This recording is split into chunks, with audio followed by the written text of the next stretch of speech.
quero iniciar com vocês, convocando vocês para uma leitura do texto que foi divisor de águas, Romanos 1,17. Vamos lá? Divisor de águas.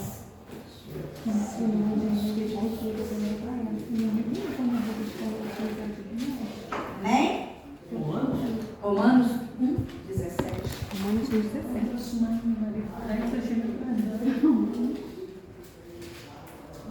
Diz assim: porque nele se descobre a justiça de Deus de fé em fé, como está escrito, né? Mas o justo viverá da fé.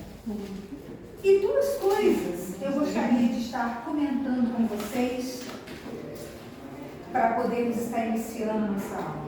Primeiro, quem é o justo e como ele poderá viver pela fé. Mas eu vou falar com vocês segundo o pensamento dos pensadores, dos reformadores daquela época. Imaginam só vocês, uma pessoa, pegar essa palavra, ler essa palavra num tempo onde o justo ele estaria sendo expresso pelo comportamento dele, por aquilo que ele fazia, por aquilo que ele poderia comprar, por algum cargo que ele tinha, e ele estava diante disso. Este é o justo, que naquela época aparentava-se. Só que a palavra de Deus está anunciando que esse justo não tem nada a ver com aquilo que a gente faz. Se a gente paga os nossos impostos, se a gente é um bom marido, uma boa esposa, um bom pai, ou uma boa mãe, ou, sabe, uma boa filha, um bom filho, ou se a gente cumpre todas as coisas que precisam ser feitas civilmente. A palavra de Deus vai falar que este justo é porque ele foi justificado pelo que Cristo fez por nós. Então, esta visão de justo estremece as bases daquele tempo.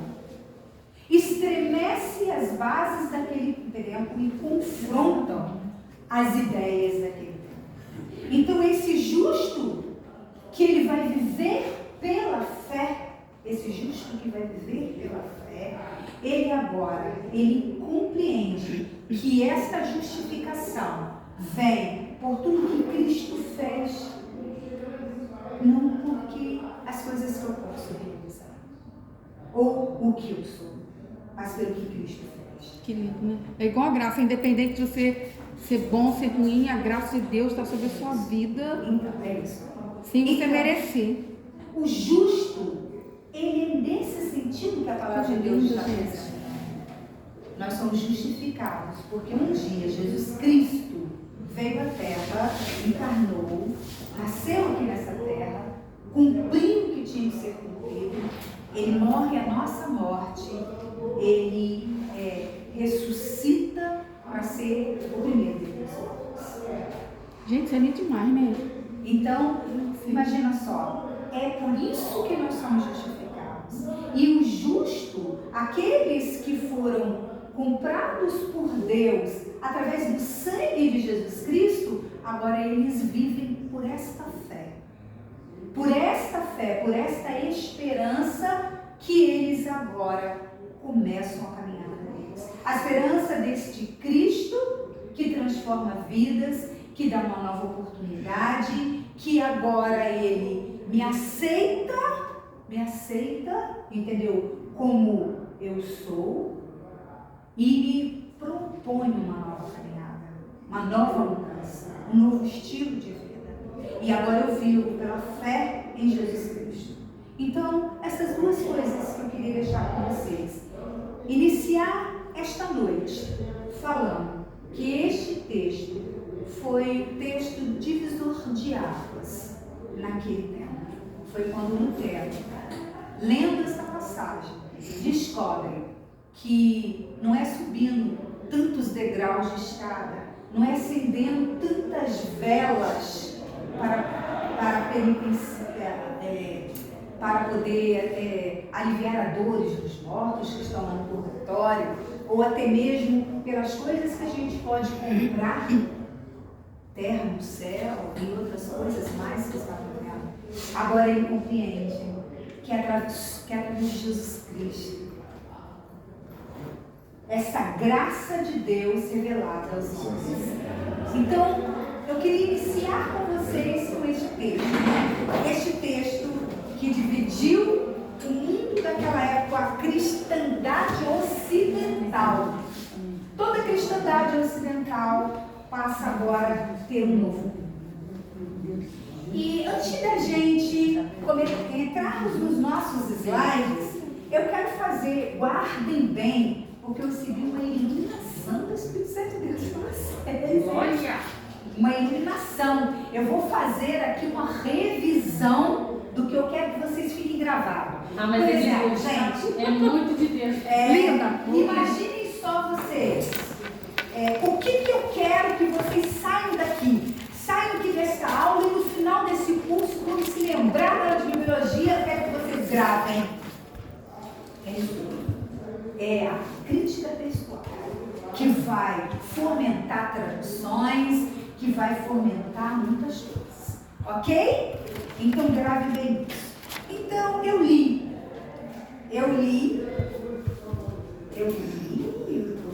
os trabalhos de vocês. E imaginem só, eu não vou falar pessoalmente. Não tá tem bom? buraco para enfiar a cabeça na Não precisem. Assim, fiquem aliviados. Eu dei meu discurso para todos. Ai, que linda! Maravilhosa! Beleza? Então, olha só, prestem bem atenção, porque essa é do Espírito Santo para vocês e já é uma preparação para a prova, hein? Imaginem só vocês que naquela época, Jesus Cristo já estava 50 anos já ressuscitado lá nos céus. E aí, os homens que andaram com Jesus Cristo começaram a escrever cartas para as igrejas, como a gente falou, na verdade, e depois surgiram os evangelhos. Imaginem só que os textos de vocês são tudo o que vocês sabem sobre inspiração e revelação. Estão aqui manuscritos. Manuscritos, apesar de que teve pessoas aqui, né, que bateu, imprimiu, mas... Que lindo! Manuscritos, não é verdade? Manuscritos. Meu irmão. Manuscritos. Imaginem só vocês. Existiam muitos manuscritos naquela época. Muitos. E os manuscritos originais... O que restam? Eram pessoas, eram os escribas. O que os escribas haviam copiado destes originais. O que ele havia copiado destes originais. E olha que interessante. Ao ler, olha o que a crítica textual vai fazer, gente. Prestem bem atenção. Vamos dizer que aqui tenham 24 mil manuscritos. Vamos dizer que aqui tem. Dentre os escritos de vocês, eu observei que nós temos 9 escritos sinóticos. Ou seja, 9 escritos em que pessoas iniciaram escrevendo, primeiro explicando o que é revelação, depois o que é inspiração, e depois dizendo qual é a importância disso para o curso teológico.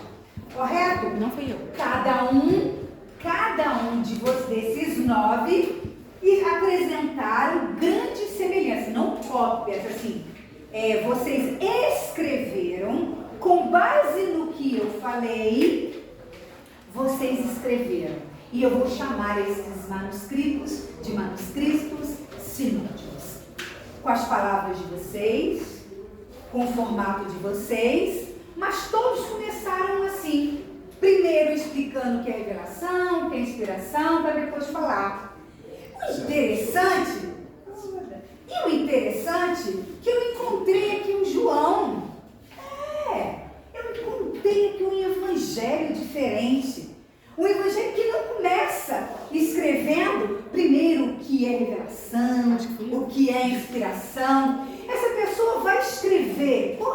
exatamente o que eu pedi sobre isso, mas num outro formato, como se fosse o Evangelho de João. Diferente uns dos outros, como os outros escrevem, como os outros falam. Eu encontrei aqui alguém que vai escrever, eu acho importante por causa disso, e aquilo. Essa pessoa foi escrevendo num formato legal. Muito obrigada, irmã, muito obrigada. Simone, vai passando para os seus colegas, eu vou passando. Estou emocionada. Então, olha só, encontrei, né? Maldito chorando aqui. Mas encontrei também um deuterocanônico. Ou seja, encontrei um apócrifo aqui.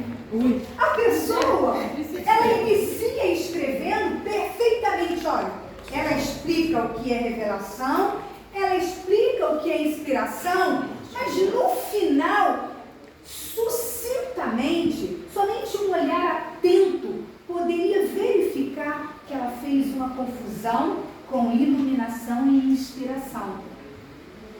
Ela fez isso. O que a crítica textual faz? Isso que eu fiz. 9 destes evangelhos iniciam de um mesmo formato. Um inicia de uma forma toda particular.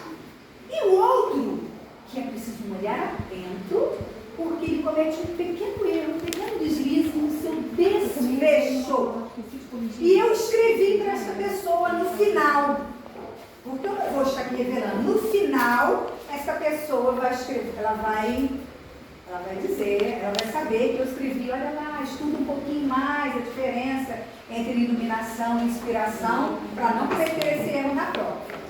Ok?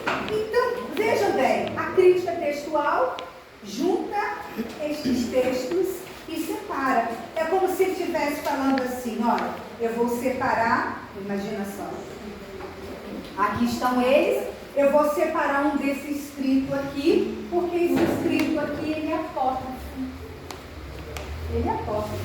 Por quê?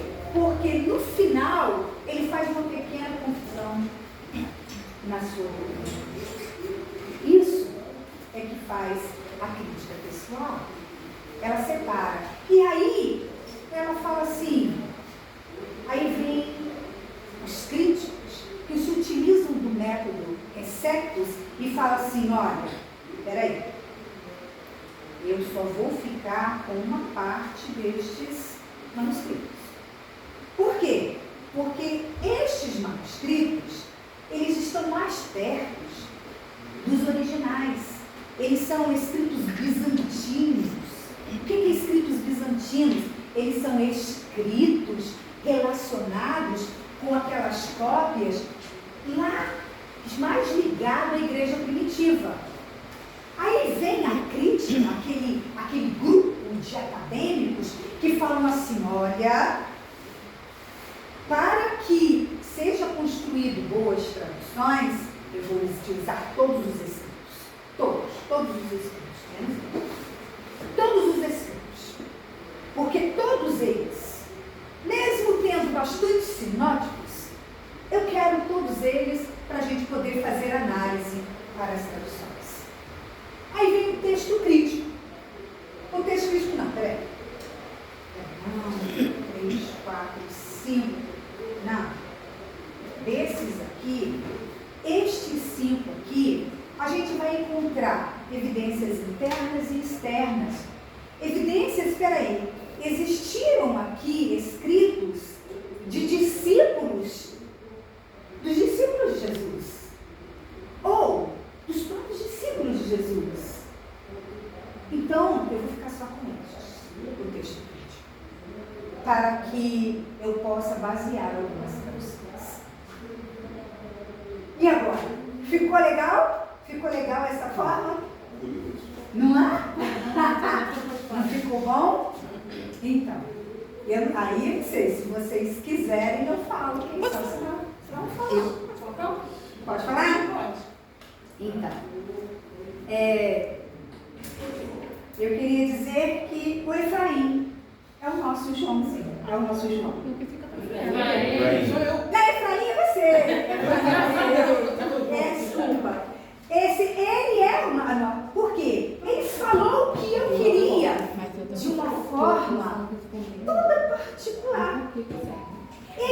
testemunha ocular de tudo que eu falei, mas escreveu poeticamente sobre um assunto. Não é? Sobre o assunto. O que eu quero dizer que é isso, que Deus inspira homens e mulheres diferentes para escrever sobre o mesmo assunto. Sobre o mesmo assunto. Ok? E eu queria dizer que... Cadê o Bartolomeu? Bartolomeu fez uma pequena confusão no final, Bartolomeu. No final. Bartolomeu veio apresentando o evangelho dele, ó.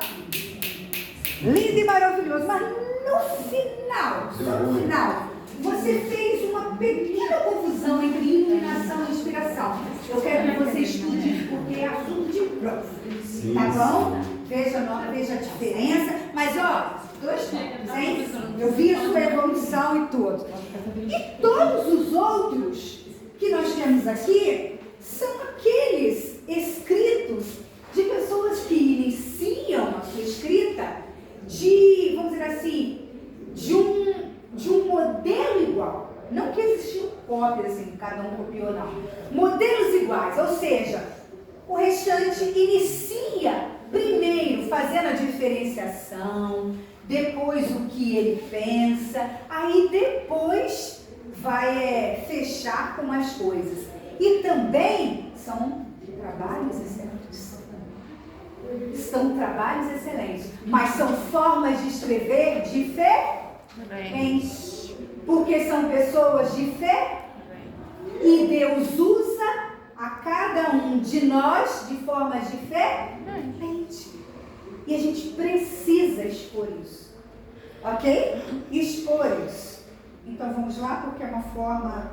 Rafaela, parabéns. Todos vocês são de parabéns, tá? O Leandro.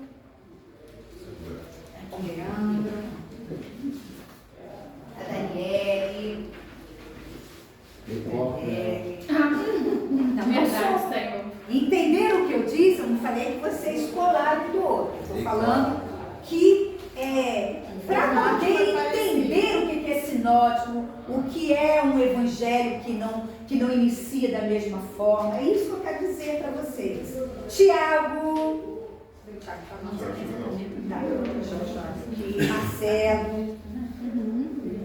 Marcelo, a Janaína, Alfredo,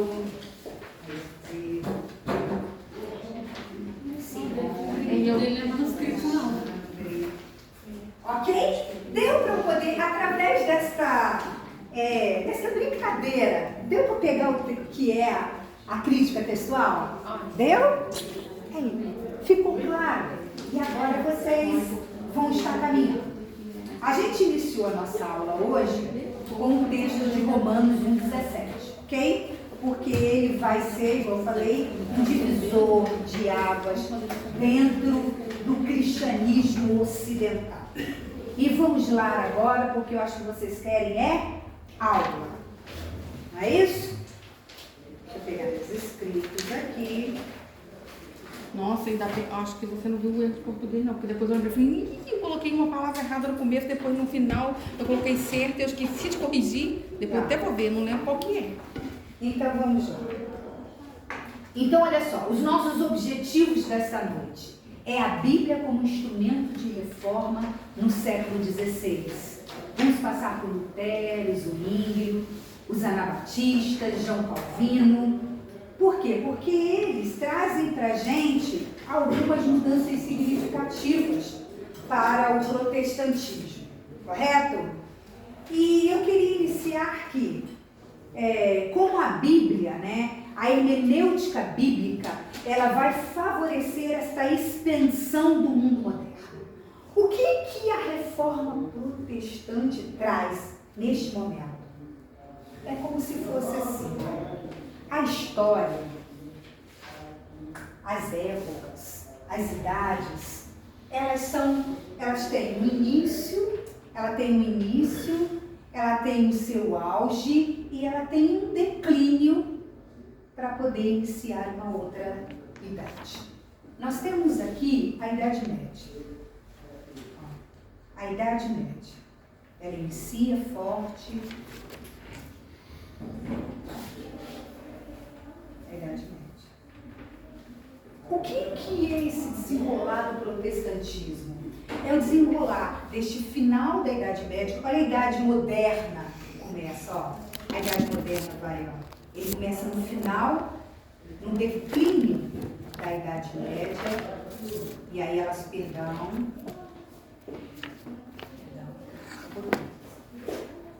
Então ela inicia, sobe e também vai ter o declínio para contemporaneidade. O que eu quero dizer com isso? Eu quero dizer que nada começa na história. Aqui começa a Idade Média que termina para começar a Idade Moderna. Não, há um desenrolar acontecendo aqui para que essa Idade Moderna apareça. E esta mudança no pensamento, ela favorece o desenvolvimento do protestantismo, o desenvolvimento deste pensar no retorno à palavra de Deus. Este romper deste pensamento para o outro. E estas mudanças, elas se assemelham. Quando a gente vê Jesus Cristo chegando no templo, nesta expansão de tempo, nessa propiciação de Deus para o nosso tempo, imagina só, Deus preparou a humanidade para receber Jesus Cristo. Deus preparou. Deus prepara o povo hebreu, os judeus, como o útero de Jesus Cristo, que vai trazer Jesus Cristo. Aqueles que vão estar mostrando para o mundo o que é o verdadeiro Deus. Nós temos ali a filosofia grega facilitando o pensamento humano para absorver este conhecimento. Nós temos aqui o Império Romano abrindo estradas para que esse evangelho se expanda. Imagina só vocês, muitos anos depois de Jesus Cristo, muitos anos, nós estamos falando aqui no século XVI, que nós vamos estar estudando, século XVI. Antes do século XVI, o mundo cristão estava caótico. E eu acredito que Deus proporcionou, que Deus permitiu, o que a gente vai ver no próximo slide, Deus permitiu que houvessem mudanças no mundo como uma preparação para este retorno ao verdadeiro cristianismo, ao ideal cristão. Eu acredito piamente nisso. E nós vamos ver isso. Então, a gente vai ver assim, a reforma protestante, ela abre caminho para a era moderna, para a idade moderna, ou a idade moderna contribui para a visão protestante? Eu posso dizer para vocês que em determinado momento vai ser isso. Foi o pensamento moderno que auxilia algumas coisas, algumas doutrinas. E são algumas doutrinas protestantes que facilitam a idade moderna. Fechou? Por aí? Então, eu quero mostrar para vocês uma outra coisa.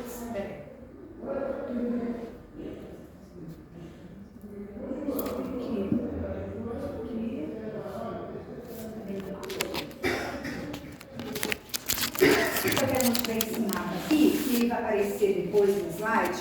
Eu quero mostrar esse mapa. Toda esta expansão de terras que estão aqui eram de domínio da Igreja Católica, Apostólica Romana. Todas essas igrejas, todas essas. E o que acontece? Acontece que aqui, olha só, começa o surgimento, uma Martinho Lutero, desta reforma protestante, dessas mudanças que a gente vai ver, o pensamento e o desenrolar da Bíblia. Aqui começa, entendeu? E aí a gente vai vendo este domínio luterano, olha, indo para crescendo e se expandindo. Você está vendo? Ele se expandindo. A gente vai vendo que mais para frente, bem mais para frente, vai vindo o domínio calvinista. Olha, na Escócia, olha aqui na Suíça, Suécia, entendeu? A gente vai vendo aqui, olha, ele desenrolando. A gente vai vendo os hugonotes na França surgindo. A gente vai vendo depois as zonas de domínio anglicanas, tá vendo? A gente vai vendo o mapa mundi, esta geopolítica, esses acontecimentos transformando tudo. A gente vai vendo a contra-reforma, ó, aparecendo, entendeu? O mundo se preparou. As mudanças do final desta Idade Média, ela desaparecendo para que o mapa se transformasse nesta visão ali. Estava iniciando ali, até o século, né? A partir do século XVI, as mudanças indo e acontecendo. Agora vamos lá, vamos voltar lá no nosso... Aqui. Então a gente vai ver isso. Então, como Lutero vai afirmar que a Bíblia é a única autoridade da igreja, e ele vai colocar em xeque essa hierarquia vigente daquela época, dessa situação de que naquela época o Estado e a igreja numa só formação, num só bloco.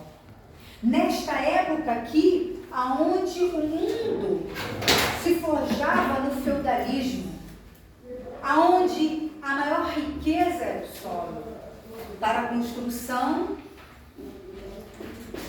da riqueza moderna, que vai ser a matéria. O que esse solo vai produzir para fomentar a revolução industrial, ao surgimento do iluminismo, do renascentismo, tudo isso surge. Então, olha só, a igreja medieval era distante das escrituras, ela era corrupta em sua base, né? E tinha abusos doutrinários seríssimos. E ela foi confrontada nas solas, que também nós vamos estar estudando, correto? Então, pois não, ela era corrupta porque na época os papas, né, os padres que faziam com que ela se corrompesse.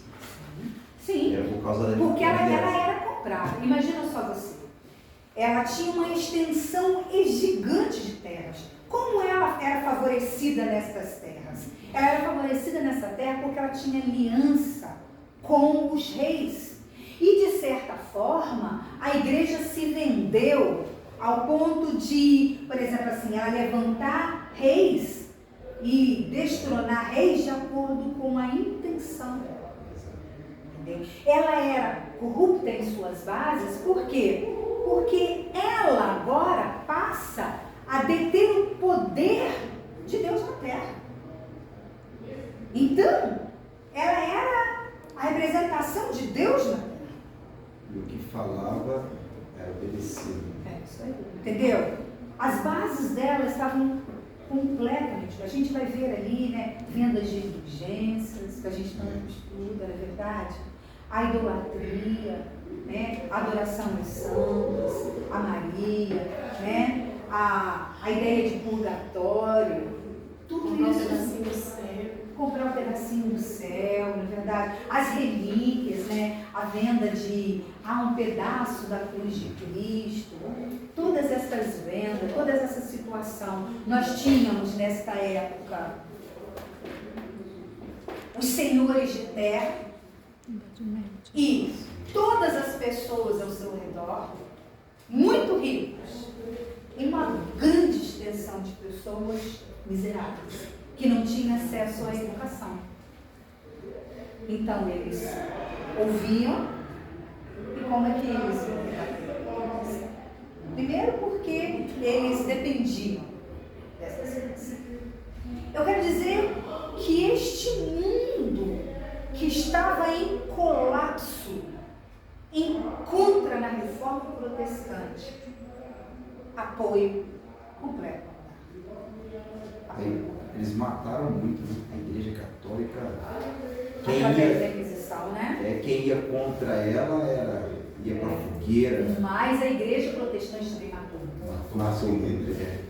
Tá? Matou também bastante. Então, é uma situação horrível a gente imaginar que homens se levantam para matar outros homens em nome de Deus. Não é? Então, vocês, depois eu vou indicar alguns filmes para vocês assistirem.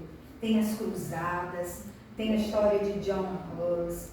Gente, Essas cruzadas é muito bom. entendeu? Filmes para que a gente entenda a crise instalada aqui para o desenrolar daqui. A gente precisa dar uma olhada nisso. Só que o que eu falei para vocês? Uma história, ela não começa aqui, de repente, pá, acabou e iniciou outra. A reforma protestante foi um desenrolar. Existiam homens antes de Lutero que também estavam propondo mudanças nas bases da Igreja Católica Apostólica Romana. Morria tudo. Morria tudo. Na fogueira. John Hus morreu na fogueira, queimado. Entendeu? Por quê? Porque ele foi levado ao magistério para que ele renunciasse o que ele estava dizendo e ele não renunciou. Ele não renunciou, ele vai ser morto. O filme é... Que filme é esse? Legal. É o nome dele mesmo, John Hus. É o nome dele. Eu acho que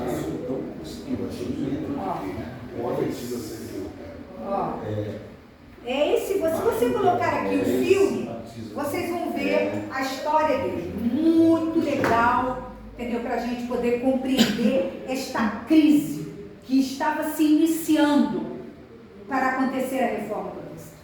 A gente vai ver, Jerônimo de Savonarola, que lá em Florença, na Itália, né? Ele vai propor o quê? Uma reforma moral. Não uma reforma doutrinária, mas uma reforma na base moral da igreja. Nós vamos ver Pedro Valdes, né, com os valdenses, lá em Lyon, na França, que eles praticavam o ascetismo, o voto de pobreza. Ele já olhava para a Igreja Católica como uma igreja exuberante, rica, e o povo pobre, miserável, entendeu? E eles sentiam indignação para isso. Mas o primeiro passo dele foi fazer também uma coisa não muito interessante. Sabe o que é? Se fechar em comunidades. Só para vocês compreenderem, como se fosse os monges, entendeu? Então imagina só, eles se fecham. Também não é uma resposta. A resposta de Deus é o quê? Homens e mulheres sarados para irem ao mundo sararem outras pessoas. Entendeu? Se eu, em protesto contra aquilo que está errado, me fecho, não estou promovendo nenhuma mudança. Não estou promovendo nenhuma mudança. Entendeu? Eu estou promovendo uma indignação, mas não uma mudança. Esse é o necessário. Então ainda não era uma reforma. A gente vê John Wycliffe, né, que defendia que a comunhão do pão e do vinho deveria ser oferecido a todos os fiéis. Coisa de doido, né? Todos os fiéis. Não é? Então a gente vai ver lá, o vinho era para os sacerdotes e o pão era para os ricos. E os pobres lá fora. Entendeu? É aquela velha... Gente, existe uma história que ela fedeu no passado, continua fedendo hoje. Entendeu? O que significa isso? Significa que, imagina só, uma pessoa bastarda, um nobre daquela época, ia para lá só para fazer estátuas, só para fazer as coisas, porque ele não entendia nada, porque a missa era em lá.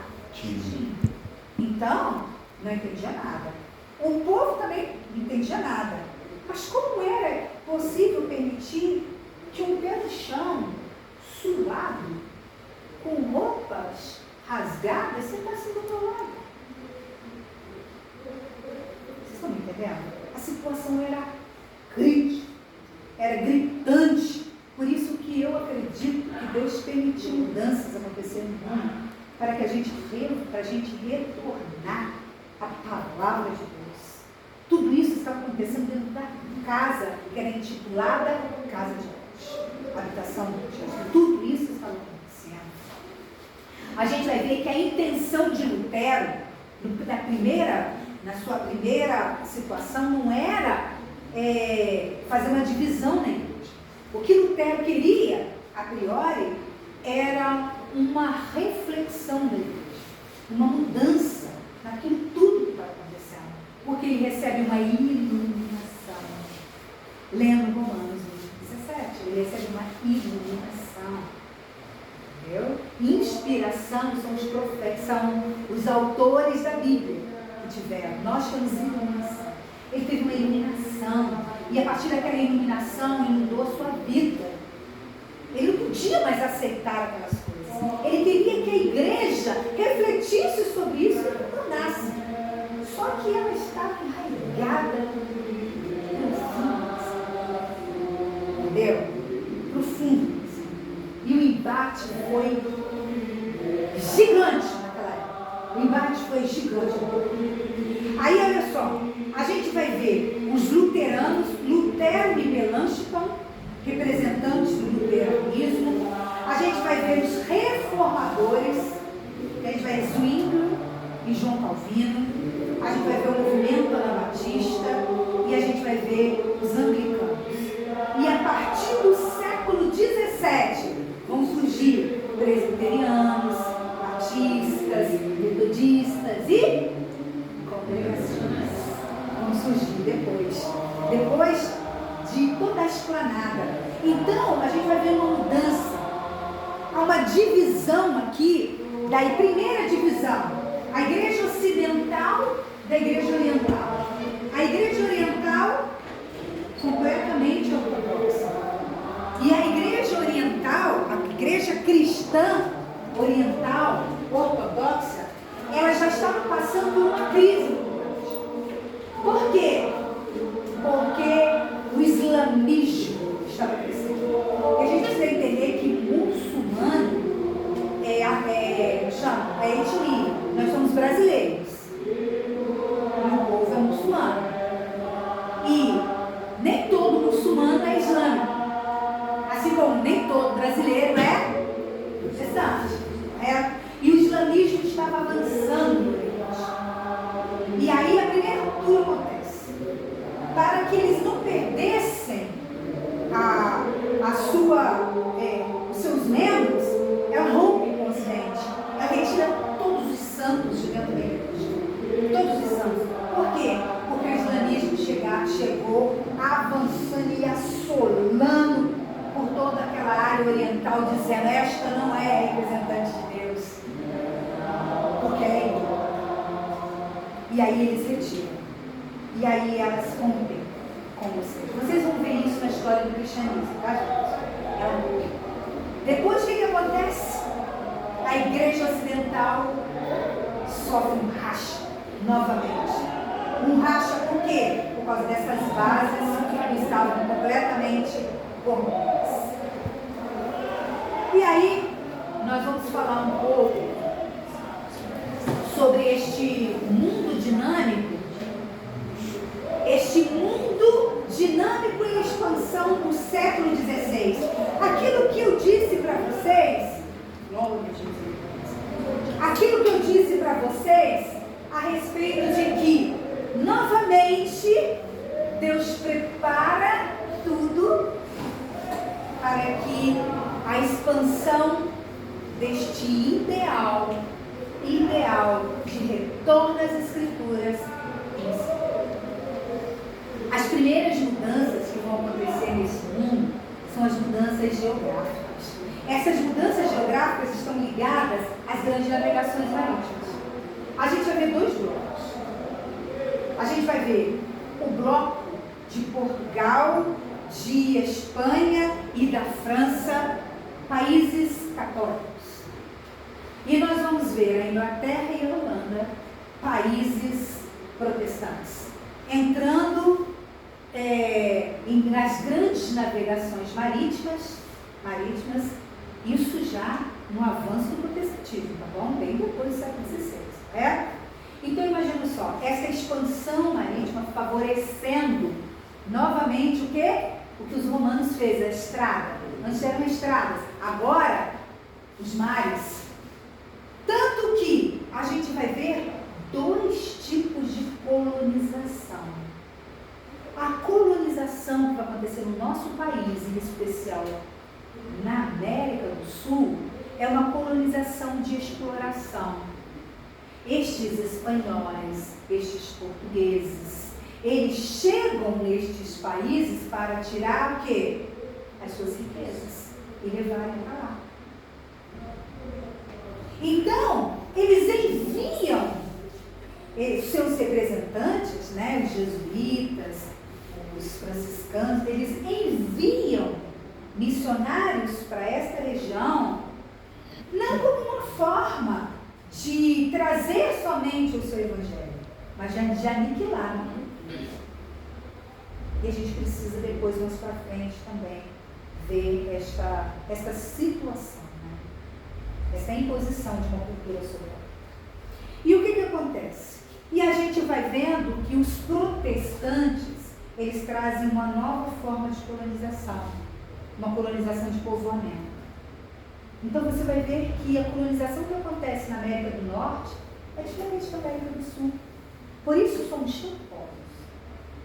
A forma como nós fomos devastados, como a Igreja Católica entra aqui, né, e ela expulsa os holandeses do norte do país, né, ela expulsa e não deixa eles ficarem aqui, a gente vai ver que quando essas colonizações inglesas adentram na América do Norte, a primeira coisa que eles fazem é erguer o quê?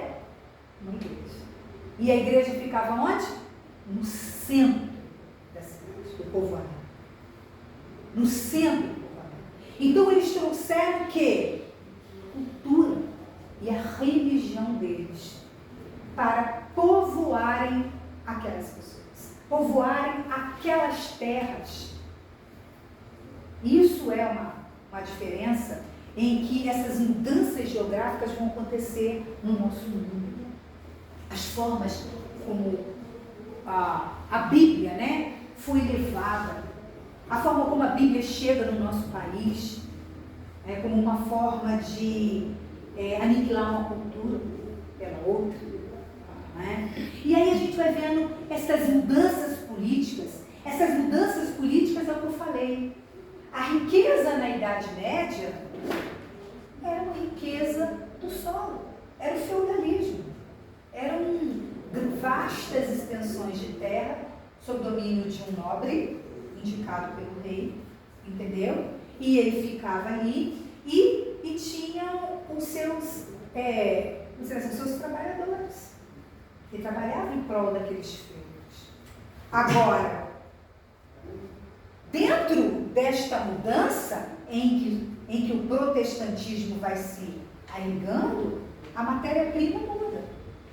E ela contribui ou é contribuída? Uma coisa interessante para a gente pensar. Imagina só, o pensamento protestante, ele traz uma evolução, esta quebra aqui. Por quê? Porque aqui comandavam os reis. Os reis comandavam aqui, mandavam, desmandavam, juntamente com o Papa. Comandavam estas terras. Surge, no final da Idade Média, uma paixão nacional. Um romper do desligamento com a Igreja Católica Apostólica. Este rompimento.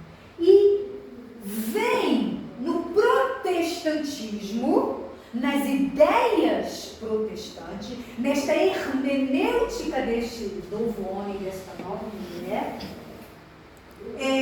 bases sólidas para a construção deste pensamento que vai surgir agora.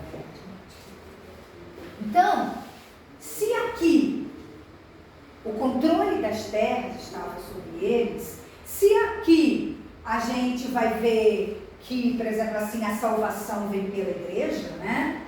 E pelo que a igreja o favorece, o que o Papa favorece, né? O que os magistrados eles indicam, aqui, este tempo, por conta de várias outras coisas que vão surgir, o humanismo, o renascentismo, o iluminismo, todos esses pensamentos, olha, favorecem a doutrina de que a salvação é indivíduo. Agora, o homem não precisa mais de um sacerdote para ser intermediador dele com Deus. Ele não precisa mais de santos intermediando, não. Este homem e esta mulher podem ter acesso a Deus. E esta ideia e esta leitura da Bíblia influencia o seu tempo. Eu posso falar para vocês, gente. A Bíblia é uma das armas mais poderosas que existem. Mais poderosas. Capaz de trazer mudanças em épocas históricas. Por conta da hermenêutica, da forma de ler ela, mundos, olha só, uma época é transformada. Aqui, na Idade Média, a gente vai ver que o pensamento aqui era um pensamento de ligação entre a fé e a razão. A fé e a razão. Aqui, a explicação da fé estava ligada com a filosofia. E aí, eles tinham esta base aqui de ligar a fé com a razão, de explicar a fé através da razão, que este romper aqui vai trazer mudanças. Ora, é preciso pegar a Bíblia para explicar a existência de Deus através da filosofia. Eu não preciso disso. Esse é o rasgar deste limitar. Não preciso. Agora vem Lutero dizendo que a Bíblia por si só se explica. Entenderam o rasgar do pensamento? O que esta hermenêutica faz com o mundo? Mudanças profundas favorecem as grandes navegações marítimas, favorecem missões pelo mundo, o protestantismo se espalhando, trazem mudanças políticas, igual eu falei para vocês, né? Que a riqueza, agora a riqueza já não é mais o solo. Por quê? Porque agora vem a industrialização. Mais para frente vem o quê? A reforma industrial, revolução industrial. A revolução industrial agora surge o humanismo, ideias agora provindas deste deslocamento que acontece aqui. E nós vamos ver as mudanças econômicas. As mudanças econômicas é o que eu já falei para vocês. São todo esse processo de mudanças da riqueza, do solo, agora começam a revolução industrial, começa todo este mundo a ser movimentado, as grandes navegações marítimas sendo financiadas por estes governos, entendeu? Por estas monarquias. Nós temos as mudanças intelectuais, igual eu falei para você, a ênfase renascentista no indivíduo faz assim um fator preponderante na mudança.